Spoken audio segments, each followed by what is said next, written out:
if you decide to yourself, you know what, our 4 stereo groups is not enough to accomplish the submixing I want to do, you can utilize them as stereo groups or mono groups. So you have 4 stereo groups, okay, or you can use them as 8 mono groups or a combination in between, as long as things are matched intuitively, meaning your stereo pairs have to start on 1, 3, 5, and 7.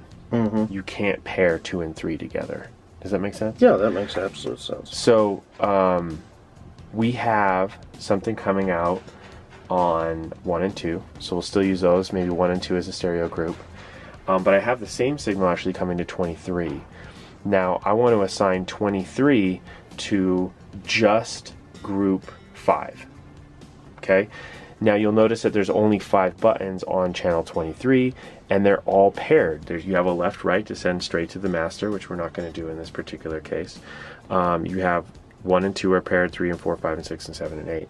You don't have a way that you can unpair those. So how do you get it just to group 5 and not to 5 and 6? Well, first select the 5 and 6 group button. And then what you have to do, you'll notice that if I go up and I turn 5 and 6 up, it's actually going to groups 5 and 6 already. And I don't want it to be on group 6. I only want it to be on group 5. So the trick is you utilize your panning knob and you move it all the way to one side, and now you're using the group in a mono fashion. If I want it to another channel, for instance, and we'll use the same channel as an example, if I want to use a different channel to go to group just 6, then I can pan it all the way to the right, and then it's only going to group 6. So in that way you can utilize the 8 mono buses, even though the assignments are in stereo by default. Give me an example where you might want to do that. Yeah, so think of things that are usually run in mono, like so stuff that's usually always coming down the center on your mix. You can put things like your bass guitar on a mono group. And that's particularly helpful if you have multiple channels coming into your console just for the single instrument. So if you're taking like a bass DI feed as well as maybe miking the amplifier on the bass, and you can sum those and balance them on the mixer, you know, to create the optimal bass sound, and then you can bus those to one fader right here, right?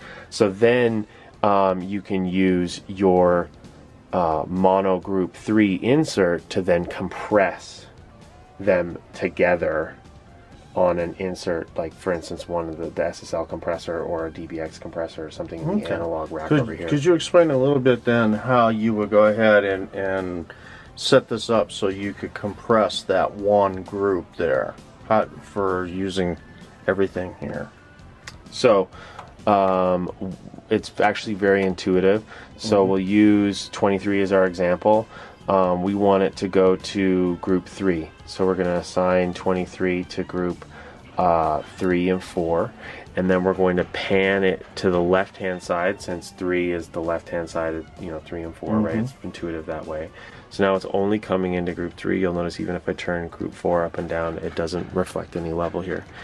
At this point in time, you can now apply an insert, and it's as simple as going to your PATCHBAY. Okay, so we know that we have our bass guitar in this particular instance going to group 3, and it's a submix of a couple different microphones. So we have inserts already wired up. So we have an insert send and an insert return that's dedicated to group 3. We need to identify that location on the PATCHBAY, and we're going to send from that insert to a device of our choosing. In this case we'll choose a compressor. We're going to compress it a little bit and then take the output of the compressor and patch it back into the insert return, therefore making a full circle and taking group 3 out into the compressor, out of the compressor, and back into group 3. So we'll find the Toft subgroup insert sends here. We're going to find 3, 1, 2, 3. Outputs are always on the top row, hence the send, so we're going to plug that in. Okay, then we're going to identify the piece of equipment that we want to compress with or manipulate with. It could be EQ, it could be whatever we want. We could even do this inside Pro Tools. We could send it into a line input of Pro Tools, then back out. But in this case, we're going to pick a hardware device in the rack. So we'll pick the Purple Audio compressor. Inputs are always on the bottom row of any particular patch bay. This is a single U width patch bay, so we know that the bottom row is this and the top row is this, right? We can look over here to see that. We'll go from subgroup insert send 3 into the Purple Audio input, and then we'll come out of the Purple Audio output, which is the top row, and return to subgroup input return number 3.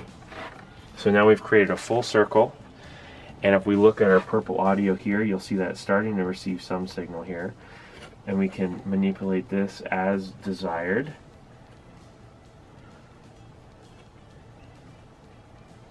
We're looking at the gain reduction here on this meter.